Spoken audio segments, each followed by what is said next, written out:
നമസ്കാരം. പാർട്ടിക്കും ബോധ്യമായി സർക്കാർ ഒന്നും ചെയ്യുന്നില്ല. കേരളം നേട്ടങ്ങൾക്ക് തുടക്കമിട്ടത് സ്വാതന്ത്ര്യത്തിന് മുമ്പാണ് എന്ന് തിരിച്ചറിയുവാനെങ്കിലും കഴിഞ്ഞല്ലോ. അതുതന്നെ ഭാഗ്യം. വിപ്ലവം ഒരു തുടർ പ്രക്രിയയാണ് എന്ന് അഭിപ്രായപ്പെട്ടത് വ്ളാഡിമിർ ലെനിനോടൊപ്പം ഒക്ടോബർ വിപ്ലവത്തിലും സോവിയറ്റ് യൂണിയൻ സ്ഥാപിക്കുന്നതിലുമൊക്കെ നിർണായക പങ്ക് വഹിച്ച ലിയോൺ ട്രോട്സ്കിയാണ്. പക്ഷെ പിൽക്കാലത്ത് ട്രോട്സ്കി ദാരുണമായി കൊല ചെയ്യപ്പെട്ടു. വിപ്ലവം പോലെ തന്നെ പഠനവും ഒരു തുടർ പ്രക്രിയ തന്നെ, പ്രത്യേകിച്ച് വിപ്ലവത്തെ പറ്റിയുള്ള പഠനം. കേരളത്തിൽ ഇപ്പോൾ CPM വീണ്ടും പഠനത്തിനൊരുങ്ങുകയാണ്. വിപ്ലവത്തെ പറ്റിയല്ല, വികസനത്തെ പറ്റി. പഠനം വികസനത്തെക്കുറിച്ചാവുമ്പോൾ സാമ്പത്തികവും സാമൂഹികവും സാംസ്കാരികവുമായുള്ള പഠനമാവുമ്പോഴേ അത് സമഗ്രമാവുകയുള്ളൂ. AKG പഠന ഗവേഷണ കേന്ദ്രത്തിന്റെ ആഭിമുഖ്യത്തിലുള്ള കേരള പഠന കോൺഗ്രസ് ഈ മാസം 21-ാം തീയതി ആരംഭിക്കുമ്പോൾ ആ വിവരം പോലും ചിലപ്പോൾ party general secretary MA baby തന്നെ 2 ആഴ്ച മുമ്പ് പ്രത്യേക വാർത്താ സമ്മേളനത്തിൽ അറിയിച്ചിരുന്നത് കൊണ്ട് മാത്രം മനസ്സിലായതാണ്. കേരള പഠന കോൺഗ്രസിന്റെ 5ാം പതിപ്പാണ് ഇപ്പോൾ നടക്കാൻ പോകുന്നത്. അതായത് ഇതിനു മുൻപ് 3 പതിറ്റാണ്ടിനുള്ളിൽ നടന്നത് 4 പഠന കോൺഗ്രസുകൾ മാത്രം. ഒരു മാധ്യമ പ്രവർത്തകൻ എന്ന നിലയ്ക്കും അതിലേറെ ഒരു വികസന സാമ്പത്തിക ശാസ്ത്ര വിദ്യാർത്ഥിയായി നോക്കിക്കാണാൻ കഴിയുന്ന നിലയ്ക്കും നമുക്ക് പറയാൻ കഴിയുന്നത് വികസന പഠനത്തെ പറ്റിയാണ്. അതിനെക്കുറിച്ച് പറയാതിരിക്കാൻ കഴിയില്ല എന്ന് പറയട്ടെ. MA ബേബിയുടെ വാർത്താ സമ്മേളനത്തിലെ വിവരങ്ങൾ മാധ്യമങ്ങളിലൂടെ അറിഞ്ഞപ്പോഴാണ് 1ാം പഠന കോൺഗ്രസിന് മുന്നോടിയായിട്ട് അന്ന് ജനറൽ സെക്രട്ടറി ആയിരുന്ന EMS നമ്പൂതിരിപ്പാട് AKG സെന്ററിൽ വിളിച്ചു ചേർത്ത പത്രസമ്മേളനം ഓർമ്മ വന്നത്. EMSന്റെ പത്രസമ്മേളനങ്ങളിൽ അപൂർവങ്ങളിൽ അപൂർവമായിരുന്നു അത്. സമകാലിക രാഷ്ട്രീയം സംസാരിക്കാനല്ല ഇന്നിവിടെ നിങ്ങളെ വിളിച്ചത് എന്നും അതുകൊണ്ട് അത്തരം ചോദ്യങ്ങൾ വേണ്ട എന്നും അവയ്ക്ക് ഉത്തരവും പ്രതീക്ഷിക്കേണ്ട എന്ന് പറഞ്ഞുകൊണ്ടായിരുന്നു അന്ന് തുടങ്ങിയത്. തിങ്ങി നിറഞ്ഞിരുന്ന പത്രലേഖകർ സ്വാഭാവികമായിട്ടും അന്ന് നിരാശരായി മടങ്ങേണ്ടി വരുന്ന ഒരു സാഹചര്യം ഉണ്ടാകുമോ എന്ന് പ്രതീക്ഷിച്ചു. EMS രാഷ്ട്രീയം ചർച്ച ചെയ്യാൻ കൂട്ടാക്കാത്ത ആദ്യത്തേതും ചിലപ്പോൾ അവസാനത്തേതുമായിട്ടുള്ള വാർത്താ സമ്മേളനമായിരുന്നു അത്. അന്നത്തേത് വേറിട്ടൊരു രാഷ്ട്രീയമാണ്. അന്ന് ആ രാഷ്ട്രീയ ഭീഷ്മാചാര്യൻ സംസാരിച്ചത് കേരള വികസനത്തിന്റെ രാഷ്ട്രീയം. അന്ന് അവസരത്തിൽ പതിവിന് വിപരീതമായിട്ട് സമകാലിക രാഷ്ട്രീയ പ്രശ്നങ്ങൾ ചർച്ച ചെയ്യേണ്ടതില്ല എന്ന് തീരുമാനിച്ചതിന് പിന്നിൽ EMSന്റെ പ്രബുദ്ധമായൊരു സ്വാർത്ഥത ഉണ്ടായിരുന്നിരിക്കാം. വിഷയം വികസനത്തിലും കേരള പഠനത്തിലും ഒതുക്കി നിർത്തിയാൽ മാത്രമേ അടുത്ത ദിവസത്തെ വാർത്തകളുടെ ഫോക്കസ് പാർട്ടി സംഘടിപ്പിക്കുന്ന പഠന കോൺഗ്രസ് എന്ന് പറയുന്ന പുതിയ പരിപാടിയിലാവുകയുള്ളൂ എന്ന് അദ്ദേഹം ചിന്തിച്ചിട്ടുണ്ടാവാം. വളരെയേറെ പാടിപ്പുകഴ്ത്തിയിരുന്ന കേരള വികസന മാതൃകയെ പറ്റി ഒരു വ്യത്യസ്ത വീക്ഷണം അത് സാക്ഷാൽ EMS തന്നെ മുന്നോട്ട് വെച്ചു. അത് അന്ന് ആ പത്രസമ്മേളനത്തിലായിരുന്നു. അല്പം വിമർശനപരമായിട്ടാണ് അദ്ദേഹം അത് പറഞ്ഞത്. കേരള മാതൃക എന്ന ഒരു വിലയിരുത്തൽ, വിദ്യാഭ്യാസം, ആയുരാരോഗ്യം എന്നിങ്ങനെയുള്ള മാനവ വികസന സൂചികകൾ അതുപ്രകാരം കേരളം വളരെ മുന്നിലാണ് എങ്കിലും വ്യാവസായികമായിട്ട് നോക്കിയാൽ കാർഷിക രംഗങ്ങളിൽ ഏറെ പിന്നാക്കം നിൽക്കുന്നു എന്ന രസിക്കാത്ത വികസന സത്യത്തിലേക്ക് അന്ന് അദ്ദേഹം വിരൽ ചൂണ്ടി. കേരള വികസനാനുഭവത്തിന്റെ ഒരു വസ്തുനിഷ്ഠമായിട്ടുള്ള വിലയിരുത്തലിനും കൊട്ടിഘോഷിക്കപ്പെട്ടിരുന്ന കേരള മാതൃകയുടെ ഒരു പുനർവായനയ്ക്കും അതൊരു വേദിയായി മാറി എന്നുള്ളതാണ്. അതായിരുന്നു പ്രഥമ പഠന കോൺഗ്രസ് എന്ന് പറയുന്നത്. കേരളത്തിനൊരു ബദൽ വികസന മാതൃക ഉരുത്തിരിയേണ്ട സമയം സമാഗതമായിരുന്നു.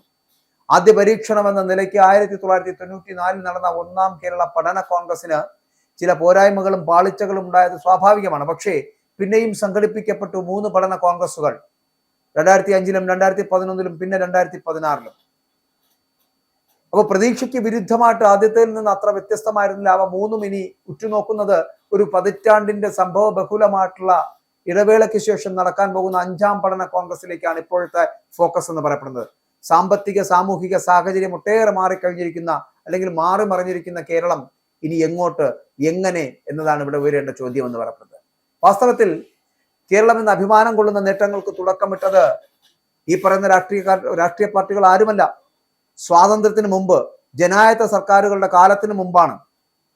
തിരുവിതാംകൂറിൽ രാജഭരണത്തിൽ കീഴിൽ ഈ നേട്ടങ്ങൾക്ക് അടിത്തറ പാകിയിരുന്നു എന്ന ഒരു വാദം തന്നെ ഉണ്ട്. അതിനുശേഷം തുടർന്നു വന്ന ജനകീയ ഭരണകൂടങ്ങൾക്ക് ഇടതായാലും അത് വലതായാലും എത്രത്തോളം അവ മുന്നോട്ട് കൊണ്ടുപോകാനായി എന്നതൊക്കെ, അല്ലെങ്കിൽ അത് എന്തൊക്കെ പുതിയ സംഭാവന നൽകാനായി എന്നത് വികസന വിദഗ്ധർ വിലയിരുത്തപ്പെടേണ്ട ഒരു കാര്യമാണ്. രാഷ്ട്രീയ നേതൃത്വവും ഇക്കാര്യത്തിൽ ആത്മപരിശോധന നടത്തേണ്ട ചില കാര്യങ്ങളാണ്. പക്ഷെ നിയമസഭാ തിരഞ്ഞെടുപ്പ് എന്ന് പറയപ്പെടുന്നത് പടിവാതിൽക്കൽ എത്തി നിൽക്കുന്നു 2026-ൽ. അത്തരത്തിലൊരു ആത്മപരിശോധന രാഷ്ട്രീയ നേതൃത്വത്തിൽ നിന്ന് പ്രതീക്ഷിക്കുന്നത് സത്യത്തിൽ വ്യാമോഹമാവും.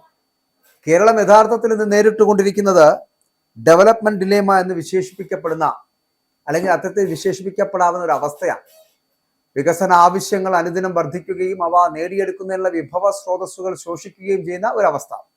അതിനെ വികസന പ്രതിസന്ധി എന്ന് വിശേഷിപ്പിക്കാനാവുമോ എന്നറിയില്ല. എന്തായാലും ആരോഗ്യ വിദ്യാഭ്യാസ മേഖലകളിൽ നാം കൈവരിച്ച നേട്ടങ്ങൾ മുന്നോട്ട് കൊണ്ടുപോകുവാൻ മാത്രമല്ല നിലനിർത്തി കൊണ്ടുപോകുവാൻ പോലും ബുദ്ധിമുട്ടുന്ന സാഹചര്യത്തിൽ കേരളം എത്തിയിട്ടുണ്ട് എന്നത് മറച്ചു വെച്ചിട്ട് കാര്യമില്ല.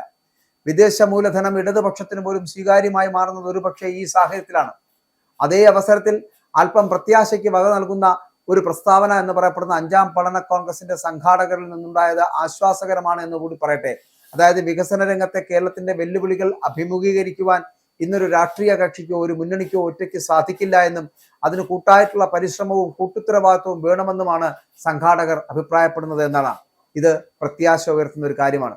ആ ബോധ്യത്തിലൂന്നിയാവും പഠന കോൺഗ്രസിന്റെ സംഘാടനം എന്ന് പ്രതീക്ഷിക്കാം. എന്തായാലും ഒരു കാര്യം നമ്മൾ മനസ്സിലാക്കേണ്ടതുണ്ട്. എത്രത്തോളം പഠന കോൺഗ്രസുകളുടെ വന്നാലും ഈ 5 പഠന കോൺഗ്രസുകളിൽ നിന്ന് എന്ത് നേട്ടമുണ്ടാക്കി CPM എന്ന് പറയപ്പെടുന്ന പാർട്ടിയും കേരളം എന്ന് പറയപ്പെടുന്ന നമ്മുടെ സംസ്ഥാനവും കേരളത്തിൽ എന്ത് വികസനം ഉണ്ടാക്കിയെടുക്കുവാൻ ഇവർക്ക് കഴിഞ്ഞു എന്നുള്ളതാണ്.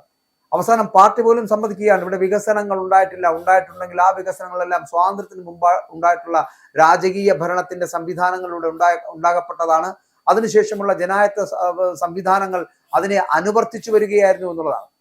പകരം പുതിയ സംവിധാന മേഖലകളിലേക്ക് കടക്കുമ്പോൾ കാലാകാലങ്ങളിൽ ചെയ്തു കൂട്ടി വെച്ചിട്ടുള്ള അതിനപ്പുറമൊന്നും വികസന സാധ്യതകളൊന്നും ഉണ്ടാക്കിയെടുക്കുവാൻ ഇവിടുത്തെ ഒരു രാഷ്ട്രീയ പാർട്ടിക്കും കഴിഞ്ഞിട്ടില്ല. അത് ഇടതനായാലും വലതനായാലും കഴിഞ്ഞിട്ടില്ല.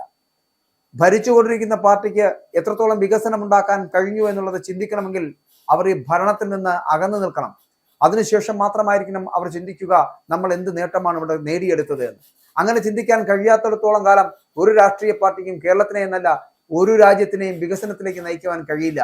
വികസനമെന്ന് പറയപ്പെടുന്നത് എഴുതി വെക്കുന്ന അക്ഷരത്താളുകളിലാവരുത്. പകരം അത് പ്രാവർത്തികമാക്കുവാനുള്ള കെൽപ്പുണ്ടായിരിക്കണം. അത് പ്രവൃത്തിയിലൂടെ തെളിയിക്കുകയും വേണം. പക്ഷേ അപ്പോഴും ഒന്ന് പറയാതിരിക്കുവാൻ കഴിയില്ല. തിരിച്ചറിവ് നല്ലതാണ്, അത് പാർട്ടിക്കാണെങ്കിലും സർക്കാരിനാണെങ്കിലും.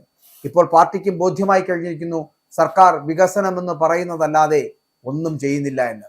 കേരളം നേട്ടങ്ങൾക്ക് തുടക്കമിട്ടത് സ്വാതന്ത്ര്യത്തിന് മുമ്പ് തുടങ്ങിയ പ്രക്രിയയാണെന്ന് തിരിച്ചറിഞ്ഞല്ലോ.